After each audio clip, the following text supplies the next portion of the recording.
నమస్తే, welcome to iDream. నేను మీ మాధురి. మీరు ఐస్ క్రీమ్ ప్రియులా? ఐస్ క్రీమ్ను మహా ఇష్టంగా తింటారా?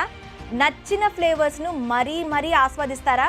అయితే ఈ వార్త చూశాక ఐస్ క్రీమ్ తినాలనుకున్న ప్రతిసారి అదే సీన్ మీ కళ్ళ ముందు రిపీట్ అవుతుంది. అందులో ఏమాత్రం అనుమానమే అవసరం లేదు. ఎందుకంటే ముంబైలోని మలాడ్ ప్రాంతంలో నివాసం ఉండే ఓ యంగ్ డాక్టర్ ఓర్లామ్ బ్రాండన్ సరోవాకి ఐస్ క్రీమ్ తినాలనిపించింది. దీంతో వెంటనే తన ఫోన్లో ఫుడ్ డెలివరీ యాప్ ద్వారా ఐస్ క్రీమ్ ఆర్డర్ పెట్టాడు. యుమ్మో ఐస్ క్రీమ్స్ షాప్ నుంచి 3 Yummo flavoured butter scotch ice cream కోన్స్ని ఆర్డర్ చేశాడు. నిమిషాల్లో ఐస్ క్రీమ్స్ ఇంటికి డెలివరీ అయ్యాయి. ఇంతవరకు అంతా బాగానే జరిగింది. ఎంతో ఆశతో ఆర్డర్ చేసి మరీ తెప్పించిన ఐస్ క్రీమ్ తీసుకొని తినడం మొదలుపెట్టాడు. ఇంతలో నాలుకకు ఏదో గట్టిగా తగులుతున్నట్లు అనిపించింది. సాఫ్ట్గా ఉండాల్సిన ఐస్ క్రీమ్ ఏదో తేడాగా ఉందని పరీక్షించి చూడగా 2 అంగుళాల మనిషి వేలు కనిపించింది.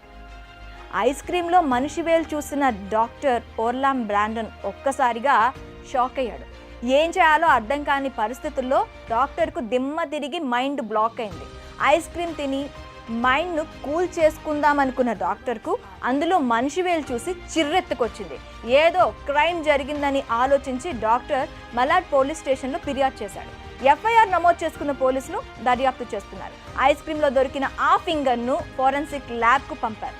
ఆ ఐస్ క్రీమ్ తయారు చేసిన కంపెనీలోనూ పోలీసులు తనిఖీలు చేపడుతున్నారు. మరోవైపు ఐస్ క్రీమ్ తయారు చేసిన సంస్థ మాత్రం ఇప్పటి వరకు ఈ ఘటనపై ఎలాంటి రియాక్షన్ ఇవ్వలేదు.